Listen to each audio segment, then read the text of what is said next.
الحمد لله نحمده ونستعينه ونستغفره ونؤمن به ونتوكل عليه ونعوذ بالله من شرور أنفسنا ومن سيئات أعمالنا من يهده الله فلا مضل له ومن يضلله فلا هادي له أشهد أن لا إله إلا الله وأشهد أن محمدا عبده ورسوله أما بعد فإن خير الحديث كتاب الله وخير الهدي هدي محمد صلى الله عليه وسلم وشر الأمور محدثاتها وكل محدثة بدعة وكل بدعة ضلالة وكل ضلالة في النار.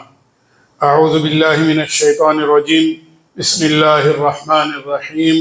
وشاورهم في الأمر فإذا عزمت فتوكل على الله. تمام تعریفیں، ہر قسم کی بڑائی اور کبریائی، ہر طرح کی شان و شوکت، جاہ و جلال، بلندی اور مرتبہ صرف اللہ عز و جل کے لیے لائق اور زیبا ہے، جو اس ساری کائنات کا خالق و مالک ہے. اور انگین درود و سلام ہو ہمارے پیارے نبی، آخری نبی حضرت محمد مصطفیٰ و مجتبیٰ صلی اللہ علیہ وسلم پر، جن کو کہ اللہ تعالیٰ نے آخری نبی بنا کر مبعوث فرمایا.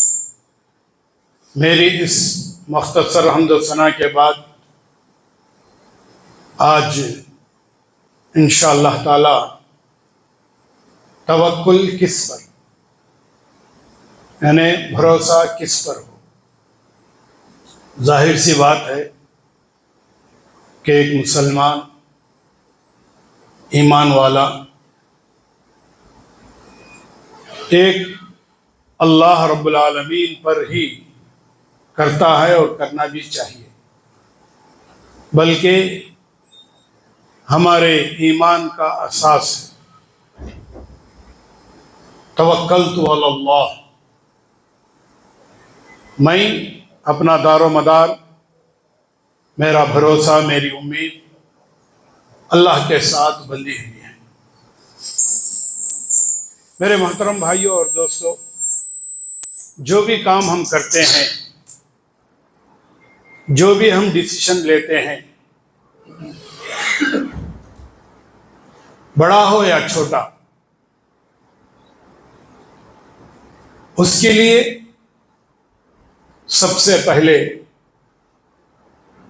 اللہ پر ایمان، اللہ پر بھروسہ ہونا چاہیے. اس کے ساتھ ساتھ، بھروسے کے ساتھ ساتھ اسباب ساتھ ہونا چاہیے. بغیر اسباب کے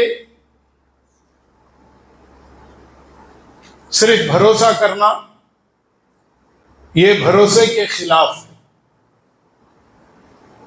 آداب کے خلاف ہے. اسلام میں کہیں بھی کسی بھی انسان کے لیے صرف بھروسہ کرو اور ہاتھ پہ ہاتھ ڈال کر بیٹھو، جو تمہارا ارادہ ہے اس ارادے کے مطابق تمہارا کام ہو جائے گا، ایسا نہیں. بلکہ اگر کوئی آدمی ایسا سمجھتا ہے تو گویا کہ اس نے ایمان کو ہی نہیں سمجھا، ایمان کی حقیقت کو نہیں سمجھا، بھروسے کو نہیں سمجھا، اور اللہ کو جیسا سمجھنا ہے ویسا نہیں سمجھا. اسی لیے اللہ تبارک و تعالیٰ نے قرآن مجید میں ارشاد فرمایا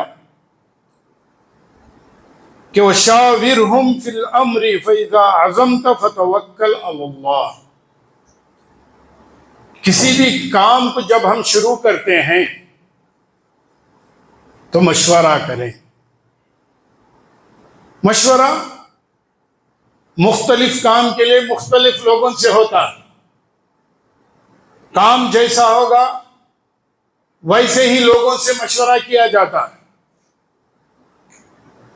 دین کا کام ہے، قرآن حدیث کی بات ہے، فتووں کی بات ہے،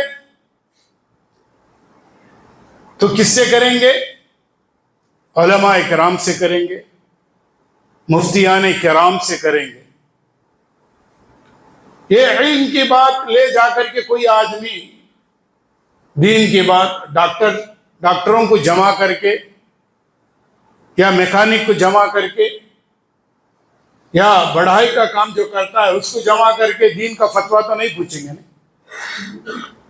تو مشورہ کس سے کرنا ہے، کس ٹاپک میں کرنا ہے، اس کے متخصصین سے کرنا ہے، تجربے کار لوگوں سے کرنا ہے۔ جس تعلق سے ہم مشورہ کریں گے، جس کام کے لیے ہم مشورہ کریں گے، ان کے متخصصین سے کرنا پڑتا ہے۔ کرنے کے بعد ایک نتیجے پر آئیں، علماء سے ہو یا کنسٹرکشن کے بارے میں ہو تو میسریوں سے، انجینئروں سے جیسا کرتے ہیں۔ اب مشورہ کرنے کے بعد ایک بات طے کر لیا گیا، طے کرنے کے بعد پھر وہم و گمان میں پڑنے کی ضرورت نہیں۔ ارے اتنے آدمی مشورہ دے ڈالی، اب مجھے کام کرنا ہے، ہوتا کہ نہیں ہوتا، کیا ہوتا کہ کیسا ہوتا کہ اب کرنے کی ضرورت ہے۔ مشورہ لینے کے بعد اللہ تعالیٰ فرماتا ہے فَإِذَا عَزَمْتَ فَتَوَكَّلْ عَلَى اللَّهِ، مشورہ لے لیا، مضبوط ارادہ ہو گیا، اب اللہ پر بھروسہ، اب اللہ پر بھروسہ کر کے اپنا کام شروع کر دو۔ یہ طریقہ ہے توکل کا۔ اور ایسے ہی مثالیں انبیاء کرام کی زندگیوں میں ملتے ہیں۔ اللہ اور اللہ کے نبی صلی اللہ علیہ وسلم کے اقوال سے، سیرت سے ہم کو ملتا ہے۔ تو اس کو توکل کہا جاتا ہے، اس کو اللہ پر بھروسہ کہا جاتا ہے۔ کوئی آدمی یہ کہے کہ بغیر اسباب کے بھائی میں گھر میں بیٹھا رہوں گا، اللہ مجھے دیتا جائے گا۔ بعض لوگ جنگلات میں چلے جاتے ہیں، بیٹھ جاتے ہیں اور بولتے ہیں بھائی ہاں کس بھروسے پر بیٹھے، تمہارا کھانا کیسا، پانی کیسا، کیسے چلے گا، کیا ہے؟ ارے اللہ کے بھروسے بیٹھا ہوں۔ تو اسلام میں اس طرح کا بھروسہ نہیں ہے، تو ہم لوگوں کو جاننا چاہیے۔ اور اسی طریقے سے حضرت عمر رضی اللہ تبارک و تعالیٰ عنہ سے مروی ہے کہ ان اموال بنی النضیر كانت للنبی صلی اللہ علیہ وسلم خاصہ فكان ينفق على أهله نفقة سنة وما بقي يجعله في القراء والصلاح عدة في سبيل الله۔ حضرت عمر رضی اللہ تعالیٰ عنہ فرماتے ہیں کہ اللہ کے نبی صلی اللہ علیہ وسلم ایک مقدار میں مال کو لیتے اور پورے سال کے لیے اسے اکٹھا کرتے اور اس پر اکٹھا کر کے ایک سال کے لیے رکھا کرتے تھے، اور جو کچھ بچتا وہ دوسری چیزوں پر خرچ کرتے تھے۔ اب بتائیں گے کہ ہم لوگ بھی الحمدللہ چاول خاص طور پر سال کے سال خرید لیتے ہیں، کوئی 10 موٹے کوئی 12 موٹے چاول خریدتا ہے تاکہ نئے چاول سستے میں ملتے ہیں اور گھر میں رہیں گے تو پرانے بھی ہوں گے اور سال بھر کے لیے بھی ہوگا۔ تو توکل اس میں آڑے آتا ہے کیا؟ اللہ پر بھروسہ نہیں ہے کہ بھائی سال بھر کا تم نے جمع کر لیا ہے، یہ غیر شرعی ہے، یہ شرعی ہے، یہ غیر شرعی نہیں بلکہ شرعی ہے۔ اسباب کو تم نے دیکھا کہ چاول نیا ہے، سستے میں مل رہا ہے اور اس کو اکٹھا کر کے رکھا جائے گا تو پرانا بھی پڑے گا، اچھا بھی رہے گا، یہ تمام چیزیں اس کے اندر شامل ہیں۔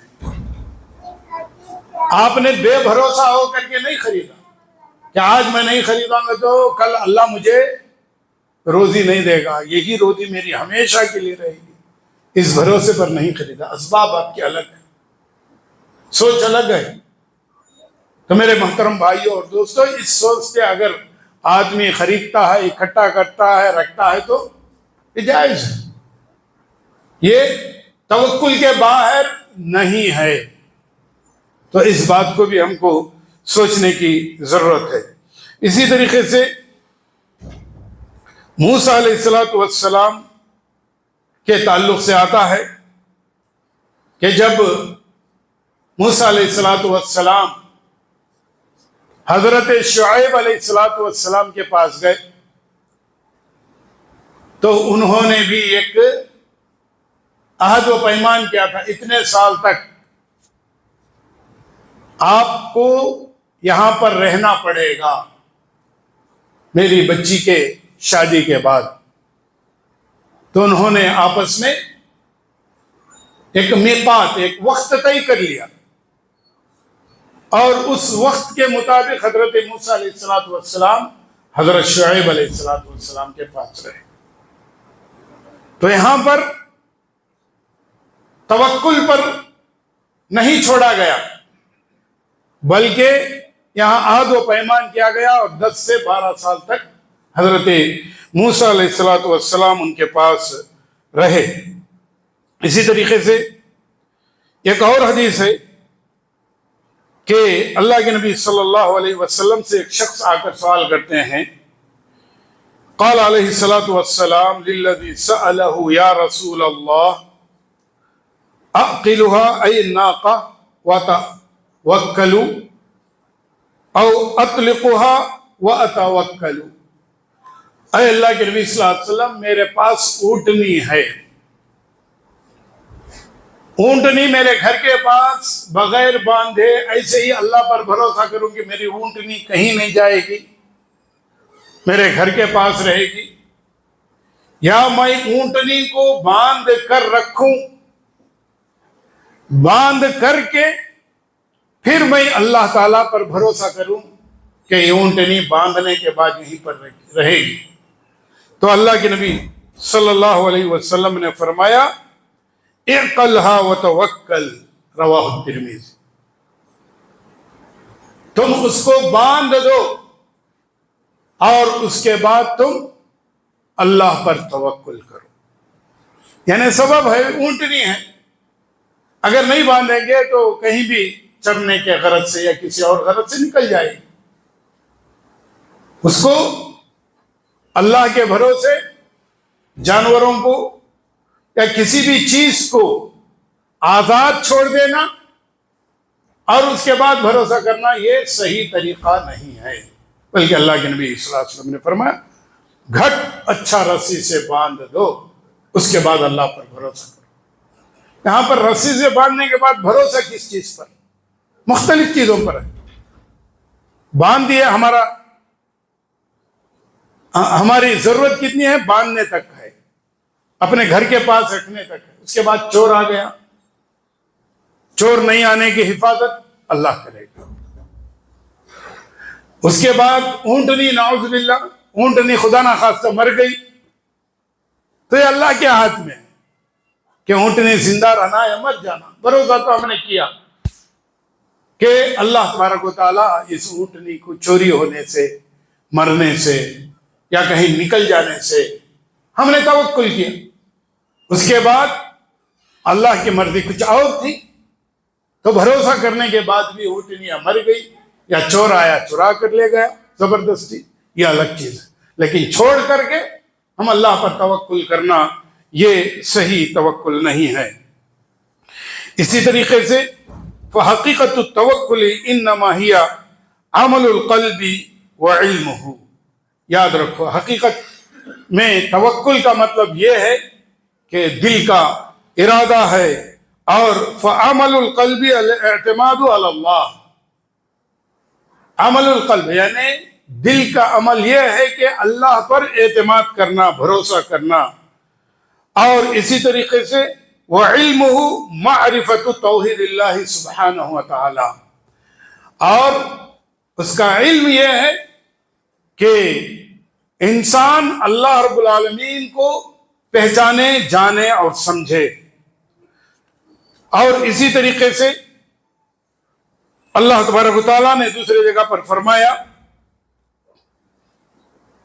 وَمَا تَشَاءُونَ إِلَّا أَن يَشَاءَ اللَّهُ إِنَّ اللَّهَ كَانَ عَلِيمًا حَكِيمًا،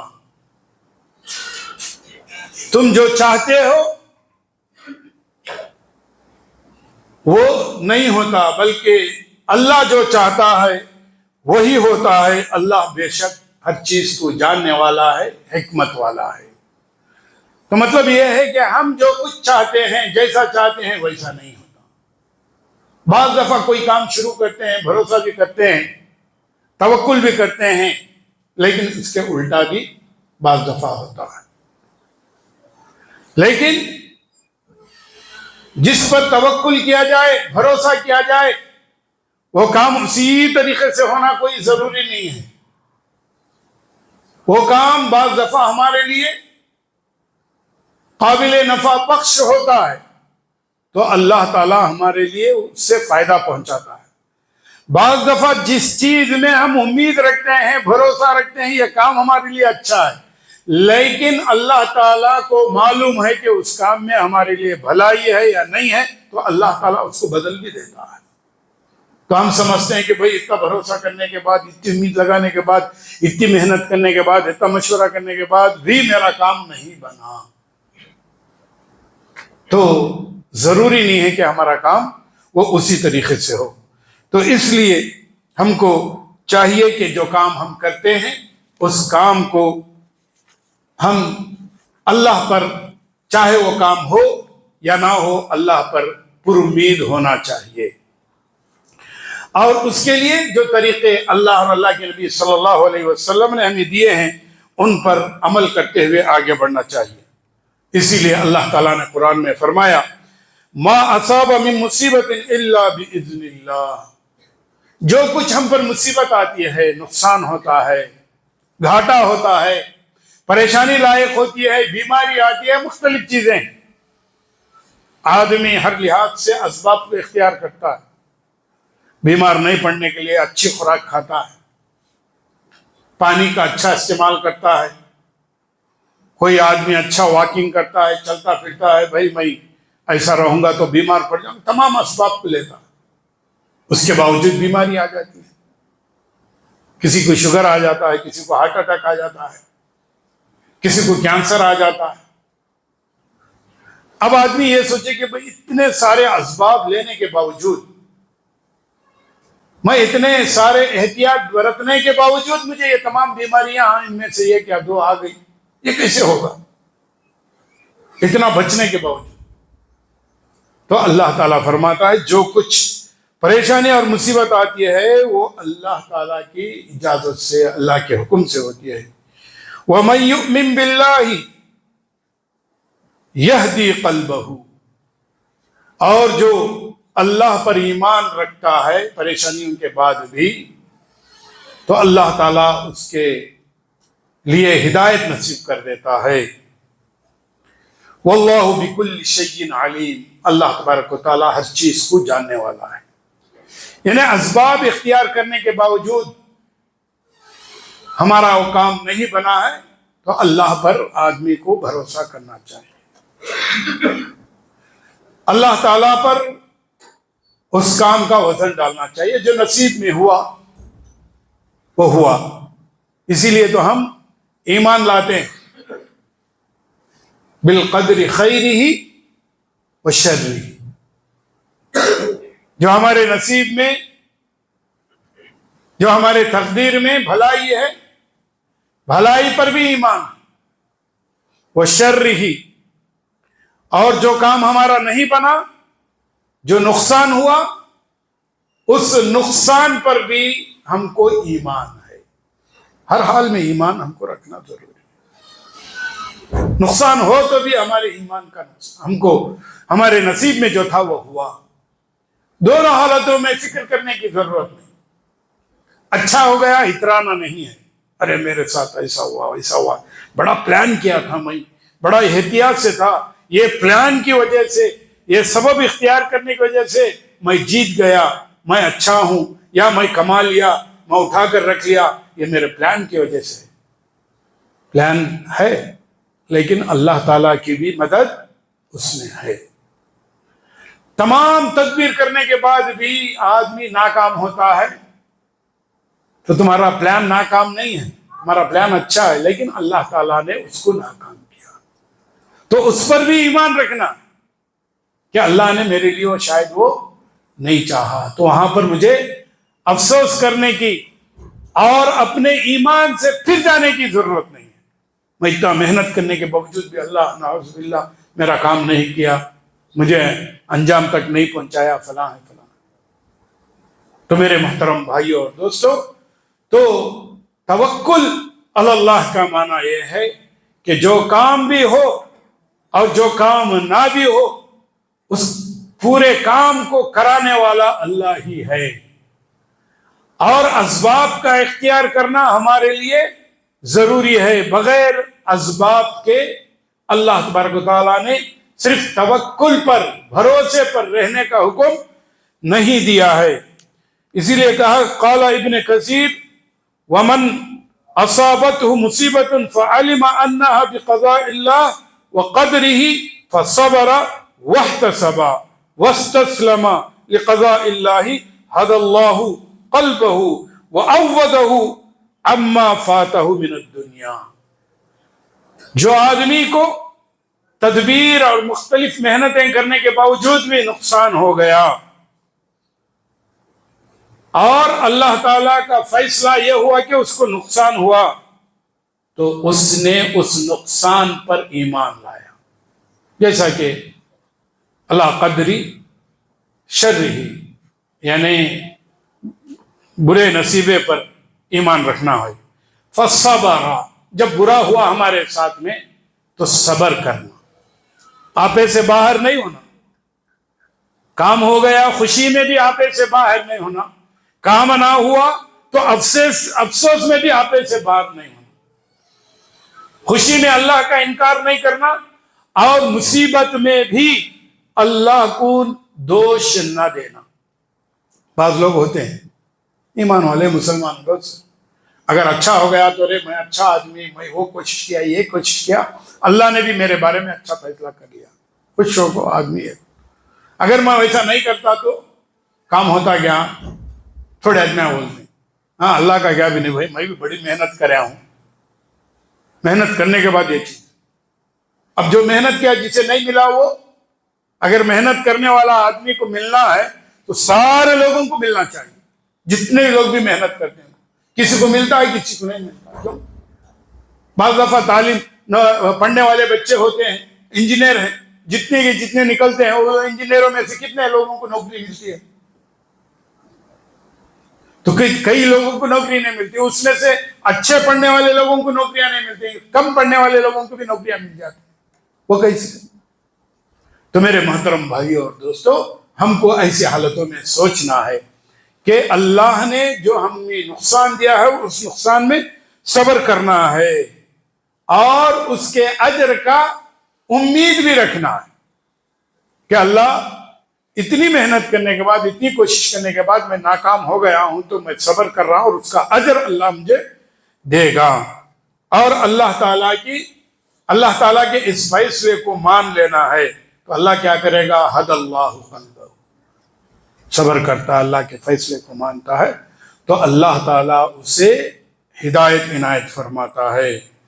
اور کیا کرتا ہے؟ وَعَوَّضَهُ عَمَّا فَاتَهُ مِنَ الدُّنْيَا، اور دنیا کے مال و متاع میں سے، فائدے میں سے جو وہ کھو چکا ہے، اللہ اس سے بھی بہتر دوسری چیز کو دے گا۔ ہمارا ٹارگٹ ایک چیز پر ہوتا، یہ ہمیں لینا بولے گا، لیکن اللہ تعالیٰ کیا کرتا، وہ ٹارگٹ کی چیز ہمیں نہیں دیتا، لیکن اس سے بھی بڑی چیز دیتا۔ بات تھا ابا وہ نوکری نہیں ملی تو اچھا ہوا بھائی، اس واسطے مجھے یہ نوکری ملی، بڑی اچھی نوکری ملی۔ آدمی اس کے بعد پہلے کیا تھا، غم میں آ گیا، ارے مجھے وہ چیز آتا تھا، بڑا یہ تھا وہ تھا، آدمی سوچتا، لیکن آدمی نہیں ملنے پر صبر کیا، پریشانی کو اٹھایا اور اللہ سے امید پھر لگائے رکھا، تو ایسے آدمی کو اللہ تعالیٰ دین کی بھی ہدایت دیتا ہے، اور جو چیز اس نے کھو چکا ہے محنت کرنے کے بعد، اللہ تعالیٰ چاہے تو اس سے بھی بہتر دیتا ہے۔ اسی لیے ہم دعا پڑھتے ہیں۔ کیا دعا؟ جب کوئی چیز نقصان ہو جائے، کوئی چیز گم جائے، کچھ پریشانی آ جائے تو کیا پڑھتے ہیں دعا؟ انا للہ و انا الیہ راجعون، اللہم اجرنی فی مصیبتی واخلف لی خیرا منہا، اللہم اجرنی، اے اللہ جو مصیبت مجھے آ پہنچی ہے، اے اللہ اس کا بدلہ نصیب فرما، اس کا اجر نصیب فرما، واخلف لی خیرا منہ، اے اللہ جو چیز مجھے کھو چکی ہے، جو چیز میری چل چکی ہے، اس سے بھی بہتر مجھے نصیب فرما۔ یہ دعا ہے جب ہم کوئی چیز کھو جاتے ہیں، چلے جاتی ہے، اللہ پر بھروسہ کرنے کے باوجود، اسباب کے باوجود، محنت کرنے کے باوجود، تکلیف اٹھانے کے باوجود بھی بعض دفعہ ہماری چیزیں کھو جاتی ہیں، نکل جاتی ہیں، چلی جاتی ہیں، تو اس وقت اللہ کے نبی صلی اللہ علیہ وسلم نے یہ دعا پڑھنے کے لیے ہم کو حکم دیا ہے۔ اور ایسے ہی وَمَن يُؤْمِن بِاللَّهِ يَهْدِي قَلْبَهُ، اور جو آدمی اللہ پر ایمان رکھتا ہے ایسے وقت میں تو اللہ تعالیٰ انہیں ہدایت دیتا ہے۔ اور اسی طریقے سے سوال کیا گیا اسی آیت کے تعلق سے، وَهُ الرَّجُلُ تُصِيبُ الْمُصِيبَةَ فَيَعْلَمُ أَنَّهَا مِنْ عِنْدِ اللَّهِ فَيَرْضَى وَيُسْلِمُ، رواہ ابن جریر۔ یہاں پر یہ بات بتاتے ہیں کہ جو آدمی مصیبت کے وقت اللہ سے راضی ہو جاتا ہے اور اللہ تعالیٰ کے اس فیصلے کو قبول کر لیتا ہے تو اللہ رب العالمین اس کو ہدایت دیتا ہے۔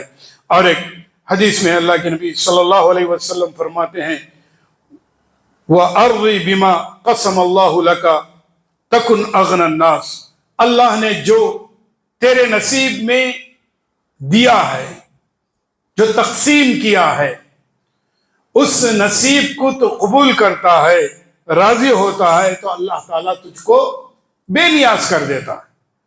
اغنى الناس، لوگوں سے بے نیاز ہونا۔ دیکھیے اس میں دو چیزیں ہیں، اغنا کے معنی مالدار کے آتے ہیں، اغنا کے معنی بے نیازی کے آتے ہیں۔ مالدار سے زیادہ بے نیازی بڑی چیز ہے۔ آدمی غریب بھی ہو لیکن بے نیاز ہو تو مالدار سے بھی بڑھ کر ہے۔ بات سمجھ میں؟ بے نیاز کس کو کہتے ہیں؟ تمہاری دولت کو، تمہارے چک و چاند کو دیکھ کر، گاڑی کو دیکھ کر، بنگلے کو دیکھ کر میرا دل مچلتا نہیں ہے، میں بے نیاز ہوں، ضرورت نہیں، کیا ہے؟ اللہ نے جس حالت میں مجھے رکھا ہے، ایمان کی حالت میں رکھا ہے، اسلام کی حالت میں رکھا ہے، اللہ نے مجھے ہدایت دیا ہے، اللہ نے 2 وقت کی روٹی دی ہے مجھے کھانے پینے کے لیے اور رہنے کے لیے، سب سے بڑی چیز مجھے نعمتیں دی، میں راضی ہوں اللہ کے اس فیصلے سے، تو یہ بے نیازی ہوتی ہے۔ مالداری کیا ہوتی ہے معلوم ہے؟ مالداری کبھی انسان کو مال سے بھوک نہیں مٹتی۔ ایک بنگلہ آئے گا تو دوسرے بنگلے کا انتظار، ایک پلاٹ آئے تو دوسرے پلاٹ کا انتظار، دوسرا آئے تو 10 پلاٹوں کا انتظار۔ آدمی کو ختم نہیں، تو دیکھو پلاٹوں کا بزنس کرنے والوں کو، زمینوں کا بزنس کرنے والوں کو، تجارت کرنے والوں کو دیکھو، وقت نہیں ہے، نماز وقت نہیں ہے، اللہ رسول وقت نہیں ہے، قرآن کی تلاوت وقت نہیں ہے، سورہ یاد ہے وقت نہیں ہے، نماز آتی ہے وقت نہیں ہے، وقت نہیں ہے، وقت نہیں ہے۔ مالدار ادھر دیکھو، ادھر سے پیسہ آیا، ادھر سے پیسہ آیا، وہ تجارت بھی کھول لیا اور ایک دکان بھی لگایا اور ایک بزنس کے لیے تڑپتا رہتا ہے۔ مال اتنا ہے، دولت اتنا ہے، الگ الگ بزنس ہیں، اس کے باوجود وہ مالدار ہوا کیا؟ اسی لیے اللہ کے نبی صلی اللہ علیہ وسلم نے فرمایا، غنى النفس، مالداری وہ ہے جو انسان اپنے دل سے مالدار ہو۔ دل سے مالدار ہے۔ دل سے کون مالدار ہے؟ جا کر دیکھو، بعض دفعہ کچھ غریب لوگ ایسے ہوتے ہیں، فری میں اگر کوئی چیز دیں گے تو ہرگز نہیں لیتے، ہرگز نہیں لیتے، لیکن اچھے خاصے پیسے والے بھی دیکھو کبھی فری میں دیتے ہیں تو وہ بھی لینے لگتے ہیں۔ فرق یہ ہے، غریب آدمی لائن میں نہیں لگتا۔ بعض دفعہ بعض لوگوں کو جو دل کا غنی ہوتا ہے، کیا ہے بھائی اس میں، ضرورت نہیں ہے۔ تو یہ چیز ہوتی ہے مالداری، یہ چیز ہوتی ہے توکل علی اللہ۔ تو میرے محترم بھائیوں اور دوستوں، اور اللہ تبارک و تعالیٰ قرآن میں فرمایا حضرت مریم علیہ السلام کے لیے کہ اسباب کس طریقے سے استعمال ہوتے ہیں۔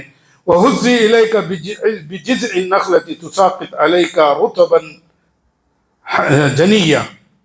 اللہ تعالیٰ سورہ مریم میں فرمایا، اے مریم علیہ السلام، تم اس ٹہنی کو، اس درخت کو ہلاؤ اور پکے ہوئے کھجور تم کو گریں گے۔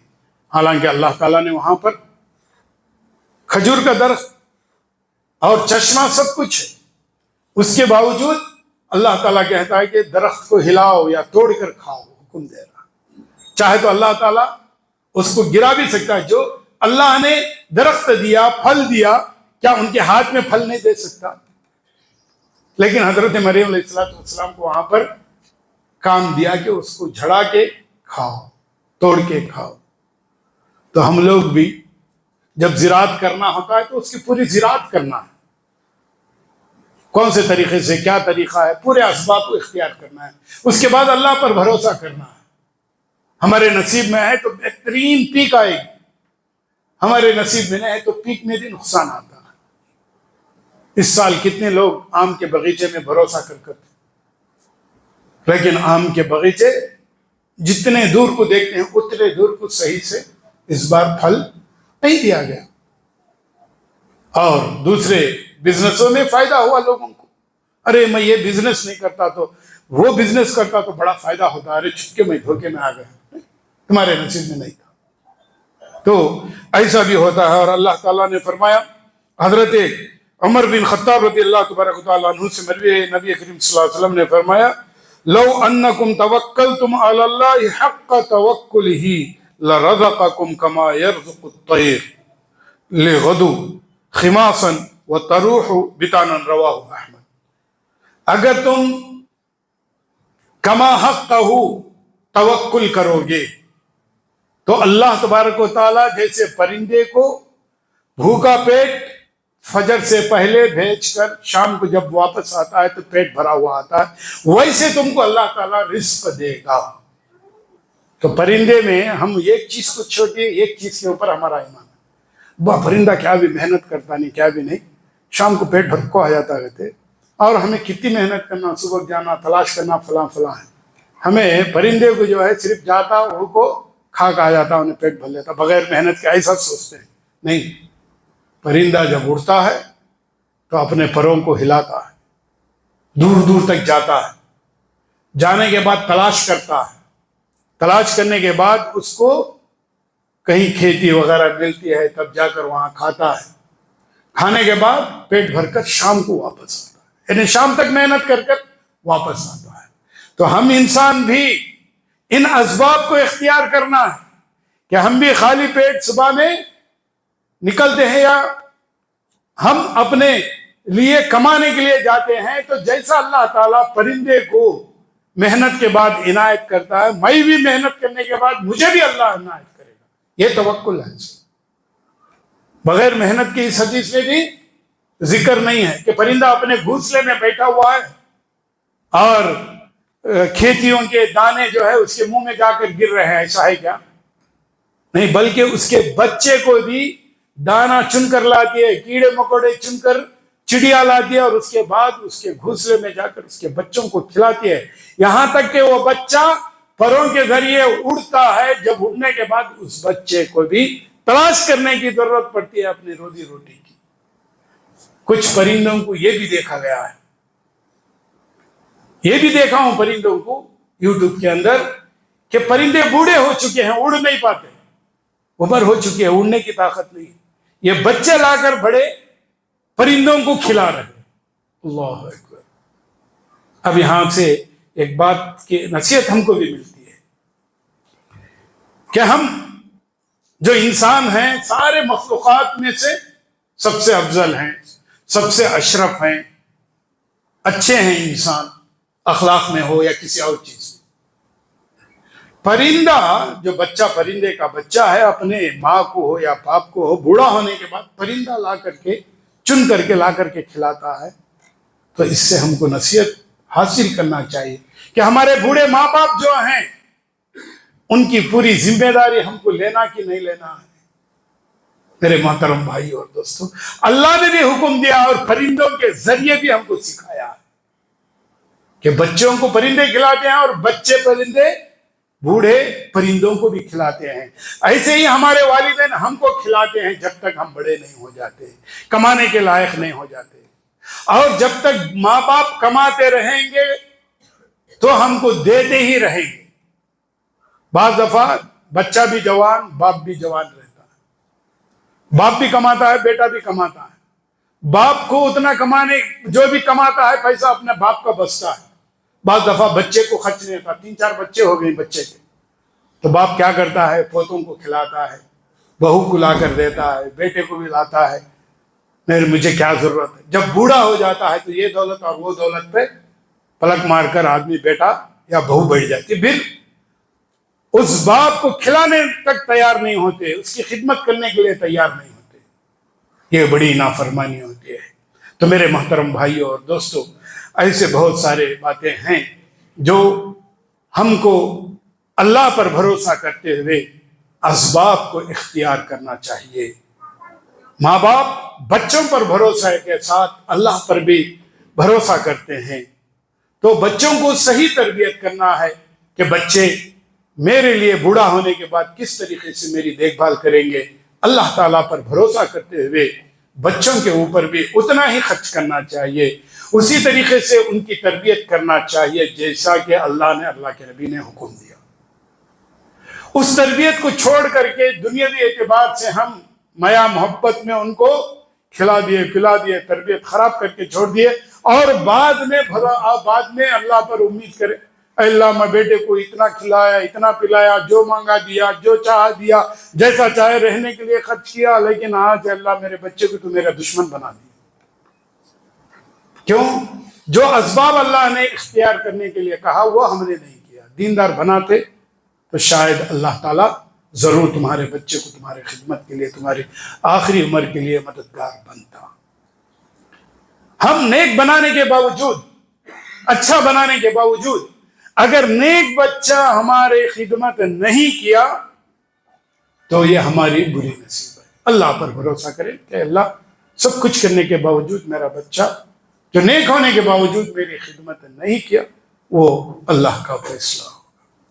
تو میرے محترم بھائیوں اور دوستو، اللہ تعالیٰ سے دعا کریں گے اللہ تعالیٰ پر کما حقہ ہم کو بھروسہ کرنے کی توفیق عطا فرمائے، کما حقہ توکل کرنے کی توفیق عطا فرمائے، اور اللہ تعالیٰ نے اور اللہ کے نبی نے جس طرح سے ہر چیز کے لیے اسباب کا اختیار کرنے کا حکم دیا ہے، ان تمام اسباب کو اختیار کرنے کی توفیق عطا فرمائے، اور جو بھی ہمارے نصیب میں بھلائی ہے اس بھلائی کو ہمارے لیے عنایت فرما، اور جو بھی برائی ہمارے نصیب میں ہے اللہ اس برائی سے، اس نقصان سے ہمیں بچا لے، ہماری حفاظت فرما۔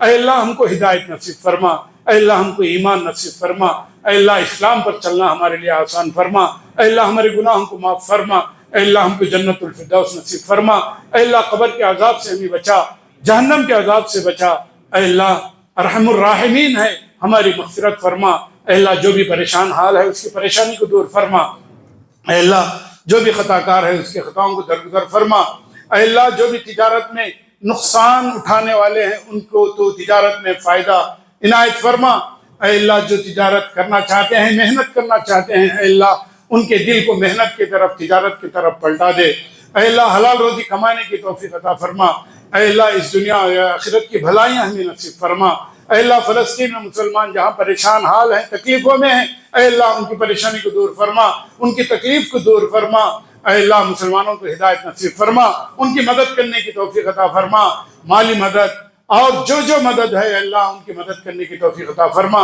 اے اللہ ہمارے گناہوں کو معاف فرما، ہمارے خطاؤں کو درگزر فرما، اے اللہ اس شہر میں برکت نصیب فرما، یہاں پر جو بھی رہنے والے ہیں ان کی تجارت میں، ان کے کمائی میں اور ان کے زراعت میں برکت نصیب فرما، اے اللہ ان کے کمائیوں میں برکت نصیب فرما، ہمارے گھروں میں برکت نصیب فرما، ہماری اولاد کو توفیق نصیب فرما، ہمارے بیوی بچوں کو توفیق نصیب فرما، اے اللہ ہمارے گناہوں کو معاف فرما۔ آمین وآخر دعوانا ان الحمدللہ رب العالمین۔